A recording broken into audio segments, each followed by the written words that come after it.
Hello dear student, welcome back to my YouTube channel. फिर से मैं उपस्थित हूँ आप सभी के सामने इंग्लिश लिटरेचर का पार्ट लेकर। विदित हो कि जो प्रीवियस वीडियोस था मेरा, उसमें आप सभी ने देखा था कि मैंने इंग्लिश लिटरेचर का जो डिस्कस किया था, ये आप देख पा रहे होंगे। इंग्लिश लिटरेचर का मैंने डिस्कस किया था। इंग्लिश लिटरेचर में मैंने ओल्ड इंग्लिश का डिस्कस किया था, और इस बीच में हमने जो विलियम शेक्सपियर का है, इनके और कुछ इंग्लैंड के साथ-साथ स्पेनिश, एरिश, ये सभी जो वेल्स और स्कॉटिश राइटर हैं, उन लोगों का भी, पोलैंड राइटर, इन लोगों का भी मैंने डिस्कस किया था, और इंग्लिश लिटरेचर का एक हिस्ट्री क्या रहा है उसके बारे में हमने बात की थी जो प्रीवियस वीडियो में है। अब आप जहाँ तक देख पा रहे हैं, हमने ये ओल्ड इंग्लिश हम लोगों ने स्टडी कर ली है। अब हमारा जो काम है वो मिडल इंग्लिश लिटरेचर से शुरू होता है, जिसमें मिडल इंग्लिश लिटरेचर में हम जॉफ्री चर्चर को, जिसको जिन्हें बहुत मिडल इंग्लिश लिटरेचर में हम कह सकते हैं, इंग्लिश लिटरेचर के तौर पे इन्हें फादर ऑफ इंग्लिश लिटरेचर के नाम से भी जाना जाता है। Geoffrey Chaucer was a great poet writer कह सकते हैं हम। तो आइए देर न लगाते हुए हम लोग जो मिडिल इंग्लिश लिटरेचर है इसको शुरू करते हैं, ठीक है? आप देख पा रहे हो सभी स्क्रीन पे। तो जो मिडिल इंग्लिश लिटरेचर है, in the 12th century a new form of English now known as Middle English evolved. This is the earliest form of English literature which is comprehensible to modern readers and listeners, albeit not easily.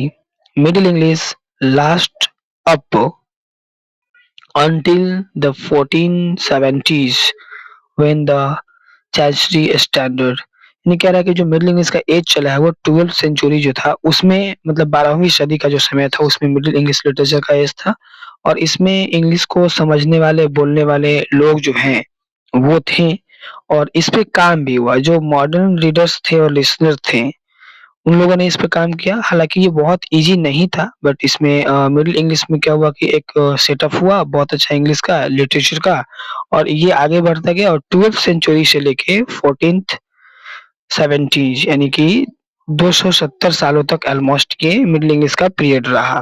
तो 1470 तक हम इस चीज़ period को English literature, middle English literature period को जान सकते हैं। अब इसमें chancery standard from of London based English, जो लंदन आधारित इंग्लिश था, जिसको चांसरी स्टैंडर्ड के नाम से जाना गया है, वो और became whispered at the printing press, regularized the language. Middle English Bible translation, not Bailey, Wyfield Babel helped to establish English as a literary language. उस समय इसका एक कह सकते हैं प्रेस हुआ, इसकी छपाई, प्रिंटिंग कह सकते हैं, इसकी थोड़ी-सी वाइडनेस हुई, इसकी चौड़ाई थोड़ी-सी बनी है, प्रिंटिंग हुआ, लोगों के बीच तक पहुँचा, लैंग्वेज को बढ़ाया गया, कैपिटलाइज़ किया गया लोगों के बीच में। और इस तरह से हम कह सकते हैं मिडल इंग्लिश में जो एक ट्रांसलेशन का फॉर्म जो चला, ट्रांसलेटिव फॉर्म, ये बहुत ही इम्पोर्टेंट था, और बहुत सारी चीज़ को ट्रांसलेटिव फॉर्म में रखा गया। मिडल इंग्लिश लिटरेचर में ट्रांसलेशन फॉर्म को ज़्यादा रखा गया, और इसमें नोट किया गया बहुत सारे, मतलब जैसे वाइक्लिफ बीबल्स जो हैं, उन्होंने हेल्प किया था इसको एस्टेब्लिश करने में। तो ये नाम बहुत ही इम्पोर्टेंट है, और नाम आप लोग देख पा रहे होंगे, वाइक्लिफ बीबल्स, जिन्होंने हेल्प किया था एस्टेब्लिश इंग्लिश को लिटरेरी लैंग्वेज की तरह बनाने में। अब इसी कड़ी में जो हम लोग देख पा रहे हैं कि जॉफ्री चार्सर जो है, जॉफ्री चौसर के बारे में पढ़ेंगे। ये बहुत ही अच्छे कवि और नोवेलिस्ट के तौर पे इन्हें माना जाता है। जैसे हम लोग लिटरेरी जो क्रिटिकिज़्म है, लिटरेरी जो वर्क्स हैं, इनमें तो इनको फादर का ही दर्जा दिया गया है। अब इसमें है, there are 3 main categories of middle English literature. Middle English literature जो था उसका मुख्य रूप से 3 कैटेगरी था। अब कौन-कौन कैटेगरी था? तो यहाँ फर्स्ट लाइन हम लोग रीड किए, उसके बाद देख रहे हैं religious, courtly love and Arthurian. ये 3 जो है हम लोग याद रखेंगे, religious, courtly love and Arthurian. William Langland, Piers Plowman in is considered by many critics to be one of the early great works of English literature along the Chaucer, Canterbury Tales, and Sir Gawain and the Green Knight, most likely to be the part poet during the Middle Age. Middle Age में बता रहा है कि William लैंगलैंड्स का जो लिखा हुआ था प्लोमैन का जो लिखा हुआ था वो उन सभी के क्रिटिक्स जो थे वो बहुत ही ग्रेट वर्क माने गए हैं इंग्लिश लिटरेचर के अलोंग विथ चॉर्चर कंट्रीब्यूटर। इनके साथ-साथ जो जॉफ्री चॉर्चर का लिखा हुआ कंट्रीब्यूटरी टेल्स ये भी उसका भी नाम आता है। और मिडिल एज में ये 3 चीज़ें विलियम लैंगलैंड्स का लिखा हुआ और प्लोमैन का जो वर्क है वो उनके जो भी क्रिटिक्स हैं वो इंग्लिश लिटरेचर के बहुत अच्छे एक गोल्डन पीरियड कह सकते हैं, गोल्डन टाइम जैसा कह सकते हैं, गोल्डन रिटेन वर्क्स कह सकते हैं। उसके साथ-साथ ये जॉफरी चौसर के द्वारा लिखा गया जो था कंट्री वेरी टेल्स ये उस समय का एकदम अच्छा रहा हुआ है। आप कह सकते हैं कि इसमें it is also the first allusion to a literary tradition of the legendary English archer, swordsman and outlaw robin hood. हम कह सकते हैं कि इंग्लिश लिटरेचर के क्षेत्र में एक बड़ा-सा भूचाल आना, एक बड़ा-सा बदलाव आना, एक बड़ा-सा उसमें कह सकते हैं कि समायोजन बैठाना लैंग्वेज और क्रिटिक्स के बीच में। ये काम हुआ है इस एज में। अब आते हैं हम लोग सेकंड पैराग्राफ में। The most significant Middle Age author was Geoffrey Chaucer who was active in the 14th century. ये साइन एक तरह का मिल जाता है ना कि किस तरह के राइटर किस तरह के लेखक हैं और इन्हें तो बहुत पसंद किया जाता था जॉफरी चार्सर को। ये एक्टिव थे 14th सेंचुरी में एक ऑथर के तौर पे एक लेखक के तौर पे बहुत अच्छा इनका नाम है often regarded as father of English literature और इन्हें मैंने बताया ना अभी कि इन्हें क्या कहा गया है तो इंग्लिश लिटरेचर का फादर इन्हें कहा गया है। Chaucer is widely credited as the first author to demonstrate the leg- artistic legitimacy of the vernacular English language rather than French or Latin। ये ऐसे पहले हैं जिन्होंने लिटरेचर को ये फ्रेंच और जो लैटिन भाषाओं में हुआ करता था फ्रेंच भाषा लैटिन भाषा थोड़ी सी डिफिकल्ट होती थी और इंग्लिश क्रिटिसिज्म को उसमें समझना मतलब इंग्लिश ट्रांसलेटिव फॉर्म जो मैंने बात की है पहले उस तरह से जैसे हम ट्रांसलेट करके निकाल रहे हैं चीज़ों को, इस तरह से निकालना लिटरेचर को थोड़ा-सा मुश्किल हुआ करता था क्योंकि वो फ्रेंच और लैटिन में हुआ करता था। तो फ्रेंच और लैटिन लैंग्वेज में था तो वहाँ दिक्कत था। लेकिन इन्होंने चौसर ने द कैंटरबरी टेल्स को लिखा और उसके पहले जो भी चीज़ें इन्होंने सुधार किया, उसमें यही पाया गया कि एक रिगार्ड मिला इनको फादर ऑफ इंग्लिश लिटरेचर का और इन्होंने अपने उसमें अपनी कलाओं से और अपनी पहुँच से उस लैंग्वेज को एकदम से अलग-अलग किया और लैंग्वेज में इतना सुधार किया कि ताकि वो फ्रेंच और लैटिन से हँस के वो दोनों इंग्लिश में भी आ पाएँ ताकि इसको ट्रांसलेट किया जा सके। अब क्या था कि इसमें कह रहे हैं कि Chaucer magnum opus and a towering achievement of western culture. The first recorded association of Valentine day with romantic love is in Chaucer parliament of fowls 1382। इन्होंने इन सभी चीज़ों को तो लिखा ही, पर चौसर का एक और था कि इन्होंने बहुत सारा अचीवमेंट पाया वेस्टर्न कल्चर को लेके, जो पश्चिमी सभ्यताएँ होती हैं, उसको लेके इन्होंने अपना एक अलग अचीवमेंट पाया और उसके बाद the first recorded association of Valentine day पर एक रिकॉर्डेड इनका जो कह सकते हैं रोमांटिक लव जो हुआ, पोएम और जो इनका रिटन वर्क जिसका नाम था चार्ल्स पार्लियामेंट ऑफ फॉल्स जो 1382 में था। ठीक है, फिर कहते हैं the multilingual audience for literature in the 14th century can be illustrate by the example of John Gower who wrote in Latin Middle English and Anglo Norman. और इसी समय जब जॉफरी चौसर का उदय हुआ और 14th सेंचुरी के ये एकदम एक फादर ऑफ इंग्लिश लिटरेचर कहे जाते थे, इन्होंने लिखना जब प्रारंभ किया तो लविंग भी था और रोमांटिकिज्म को भी लेके इन्होंने बहुत सारा कुछ लिखा था। कंट्रीब्यूटर्स इनकी जो प्रमुख है वो थी।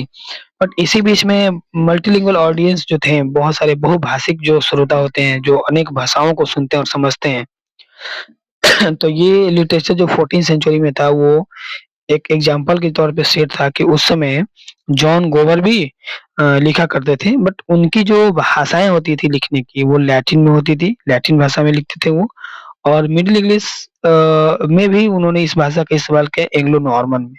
अब आगे हम लोग एंग्लो नॉर्मन को भी पढ़ेंगे बट ये बताया गया है कि जॉफरी चौसर के समय एक नाम हमेशा जो याद रखना है वो नाम क्या है? तो वो नाम है जॉन गोवर, ठीक है? फिर आते हैं among the many religious works are those in the Catherine group and the writing of Julian of Norwich and Richard Rolle.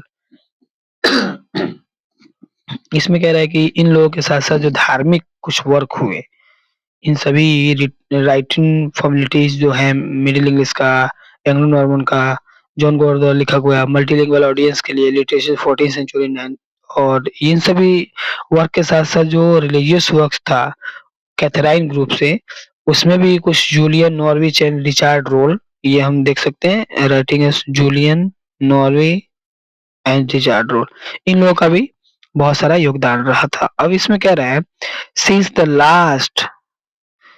the last 14th century poetry in English has been written in Ireland and by the Irish writer Abbott. The earliest poem in English by a Welsh poet dates from about 1470. कह रहा है कि 14th century के दरमियान भी जो English poetry है उसको आयरलैंड द्वारा भी लिखा गया है, जिसको आयरिश राइटर बोला गया है। आयरिश राइटर आयरलैंड के राइटरों ने भी लिखा है और उस समय के अर्लीस्ट पोएम में क्या था, जो वेल्स पोएट यहाँ देख पा रहे हैं जो 1470 का रिटन है, Welsh poet dates from about 1470। ठीक है, तो इस तरह से ये खत्म हुआ। अब हम लोग आते हैं, अभी हम लोग पढ़ेंगे, 1 मिनट आप जरा समय देंगे। ठीक है, अभी हम इसके साथ साथ रिनाइंसेंस जो है हमारा, जो आप देख पा रहे हैं, ये जो रिनाइंसेंस लिटरेचर है इसको हम डिस्कस करेंगे अभी के समय में, और इसको पढ़ के फिर अर्ली मॉडर्न पीरियड में एक अगले वीडियोज में रहेंगे। तो अभी के लिए रिनाइंसेंस लिटरेचर में ही देखेंगे। ठीक है, अब देख पा रहे हैं following the introduction of printing press into England by William Caxton in 1476, vernacular literature flourished. The Reformation inspired the production of vernacular liturgy, which led to the Book of Common Prayer, a lasting influence on literary English language. The poetry, drama, and prose produced under both Queen Elizabeth I and King James I constitutes what is today labeled as early modern of Renaissance.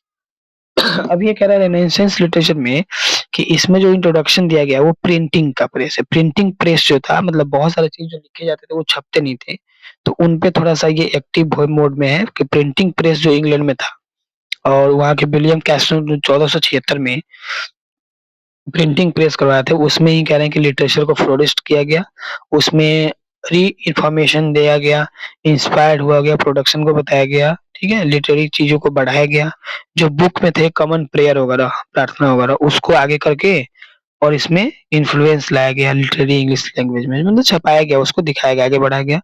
उसमें बहुत सारी चीजों को जब printing press में दिया जाने लगा तो उसमें पोएट्री भी दिया गया था, कविताएं जो होती हैं, ड्रामा भी दिया गया था, प्रोज दिया गया था, कहावत दिया गया था, और ये सभी अंडर बोथ में किसके था, वहाँ के किंग और एलिजाबेथन जो थी, क्वीन एलिजाबेथन, यहाँ पे मेंशन किया है ना, क्वीन एलिजाबेथन, और यहाँ पे अंडर किंग जेम्स और एलिजाबेथन उस समय इंग्लैंड के थे साथ में। तो इन सभी ने मिलके इन सभी चीज को, पोएट्री को, ड्रामा को, प्रोज को आगे कंस्टिट्यूट करवाया था, और ये मतलब एक अर्ली मॉडर्न के दौर पे रिनाइंसेंस लिटरेचर का उद्भव हुआ, जिसमें अब बहुत सारे पीरियड को पढ़ना है। तो अभी हम यहाँ पे रोकेंगे सेकंड वीडियोस के लिए, और जो प्रीवियस वीडियो था वो और अब ये सेकंड वीडियो है, दोनों को देख लेंगे। ठीक है और अब हमारा जो अगला पड़ाव होगा, हम यही कहेंगे कि जो हमारा ये यहाँ तक का जो खत्म हुआ है इसको आप सभी जरूर रीड करेंगे। हमारा जो अर्ली मॉडर्न पीरियड है, अब अर्ली मॉडर्न पीरियड से हमारा चलेगा, जो अर्ली मॉडर्न पीरियड से हम लोग चलेंगे, एलिजाबेथन एरा पढ़ेंगे,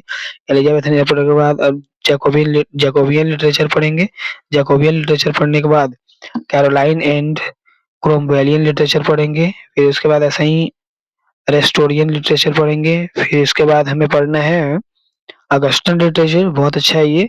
अगस्टन लिटरेचर के बाद हमें 18th सेंचुरी पे आना है, रोमांटिकिज्म पे आना है, रोमांटिकिज्म के बाद जैसे हम लोग रोमांटिकिज्म हम लोग करेंगे, विक्टोरियन लिटरेचर पे आना है, विक्टोरियन लिटरेचर में चार्ल्स डिकेंस का पढ़ेंगे। ठीक है, उसके बाद आना है मॉडर्निस्ट पे आना है, आधुनिकीकरण जो होता है, पोस्ट मॉडर्न लिटरेचर पे आना है, तब हम इसके साथ-साथ American literature, Anglo Welsh literature, Australian literature, British literature, Canadian literature, Caribbean literature, early English Jewish literature, Indian English literature, Irish literature जो are in list of English language poets, literature of South Africa, New Zealand literature, post colonial literature, women's writing in English. उसके बाद external links में British literature, books tagged by literature, library things.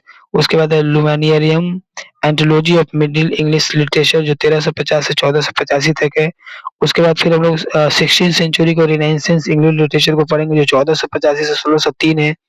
फिर लुमिनेरियम 17th century English literature 1603 से 1660 तक।